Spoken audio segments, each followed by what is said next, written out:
Good morning, guys. How you doing? It's Mr. Wall. It's Monday. Welcome to Remote Learning Week 2. Hope everybody had a nice weekend. We're going to be continuing now with English. So in ELA, we're reading Promises to Keep. This is a story about Jackie Robinson written by his daughter. And we're going to start with page 10, which is where we left off at 9 last week. All right. 10 to 13 is what we're going to be reading, okay? And what this deals with is the Great Migration. And what the Great Migration was, we have been studying the Civil War, and in its aftermath, we had now, for the first time, many free African American people, all right? And so they start working, and they're going from having nothing to all of a sudden the freedom to work, but nobody has any money. And so a popular system that developed at this time was what's known as sharecropping. I'm going to ask you guys later to actually come up with your own definition for sharecropping. But basically, sharecropping was a opportunity for African American people recently freed to be given a piece of land, farm it, sell those crops, and they would share the profit with the white landowner. Now, that sounds really nice and really fair, but the way that the system really kind of worked out was that no matter what, you couldn't get ahead if you were an African American person. You were basically always in debt to this white landowner. Most of the times, they could take almost half your crops from you, so you're only making a profit on that other half, and you also have to feed your family with that other half of crops as well. So a lot of money, even though it seems like, oh, they're giving them land, in reality, it really worked out that African American people were in debt. So that sharecropping system down south causes a lot of African American people to say enough's enough. And basically what ends up happening is there's a huge movement, what we call a diaspora of people from the southern states up into the north and even out west to the cities. So people move to places like Chicago, New York, all right? This is where, a tremendous part of our African American population comes from. And this is happening right around 1919. So this is when the world is starting to enter World War I. And during World War I, all those jobs that white American men would have that now are fighting, right? Those jobs are open. And so for the first time, there's a huge void of jobs. And so African American people jump on that opportunity and move up to the cities and take those jobs. Now, because of that, there's also a lot of bitterness and resentment. So we had talked last week about Jim Crow laws, and these are laws that segregate people, separate them by race, all right, and make things less fair or less nice, really, for African American people. And these people during the Great Migration, which is what we're looking at today, move up north. They think they're going to escape those Jim Crow laws, but what ends up happening is that it follows them. All right, those laws and that type of attitude, that racism and prejudice follows African American people up to New York, because that huge movement of people starts to cause overcrowding. People are competing for jobs. So there's a lot of resentment and bad feelings towards African American people. So Jackie Robinson's grandmother is one of the first people to move up during that movement. And she moves to Pasadena, California, so on the West Coast, but also a city. And so they had gone from being sharecroppers to then going and trying their hand at living in the city for the first time. It was a real risk, all right? And Jackie was very young. He's the youngest of his siblings when this happens, but you'll see that he faces racism and segregation from day one when they move, all right? So I'm going to do a read aloud now, and then the task for you guys is to read this on your own, come up with a definition for sharecropping, and then there is a reader's theater that I'm not going to read to you. You can read on your own. You're just reading the first two scenes. I have that attached in the email and on class tag, and then you have a Venn diagram to fill out, what's different, and then in the middle, what's similar between the reader's theater and the portion of the story that we read today. All right? So I'm going to start now on our read aloud, all right? And we're doing 10 to 13. I want you to read it on your own once you've read along with me, okay?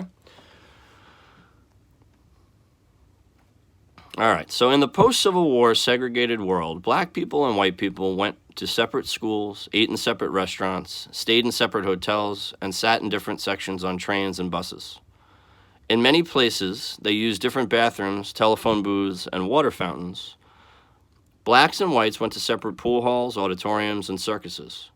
Many blacks were restricted from using parks, libraries, and hospitals that served white people. Signs on public facilities often read colored and white in an effort to keep one race from coming in contact with the other. Segregation was part of everyday life almost everywhere, especially in the South. All right, so here are some examples right here. This waiting room for colored only. That means for black people only, all right? And down here, it's a famous photo, but for colored only. You see, that's that water fountain specifically for him. And if you see over here at the top of the photo, that's a white person at a different water fountain. I'm sure on that side it's whites only, all right? So that's an idea of real, true segregation. Literally not even being able to use the same water fountain. All right, so my father was 6 months old in the summer of 1919, the Red Summer. African-American blood flowed as black people were assaulted and killed in race riots and lynchings. Lynchings are hangings. The racial tension escalated when Southern blacks moved north to work in jobs created by World War I. From 1915 to 1930, nearly 1.5 million black people migrated north at a rate of 100,000 per year. Many of them settled in New York, Chicago, St. Louis, and Detroit. The black families who fled the South during this period hoped to find a better life and escape Jim Crow life. However, they soon discovered that Jim Crow traveled too. The rapid shift in population caused overcrowding in many cities and increased resentment from many white workers who were now forced to work alongside blacks. And in this photo here, you can see Negroes have come north to stay. Find chance for independence here. All right, so these are people who have now left the South in hopes to find jobs and, opportunity up north. And because of that, there's a lot of resentment. All right, so moving on to page 12 and 13, okay? Mallie Robinson, my grandmother, was one of the early pioneering migrants. She lived on a farm in Cairo, Georgia in 1919 with her husband Jerry and their 5 children. They were sharecroppers, which meant they farmed a section of land owned by whites for a share of the profit from the crops. The system kept black sharecroppers like my grandparents from getting ahead. Sharecroppers didn't own their own farms. They had to buy all their seeds, food, and equipment on credit from the white landowner. At the end of the year, the black farmer had to give the white landowner up to 1/2 of his crops and repay all the credit. The black farmers ended up with very little and often owed money to the white owner. After dealing with the frustrations of sharecropping, Jerry Robinson gave up and deserted the family. Mallie couldn't maintain the farm on her own, but my grandmother was a determined woman with an unflappable faith in God. She packed up her children, Frank, Mac, Edgar, Willa Mae, and Jackie, and took a huge risk. Mallie and her family left the only life they'd ever known.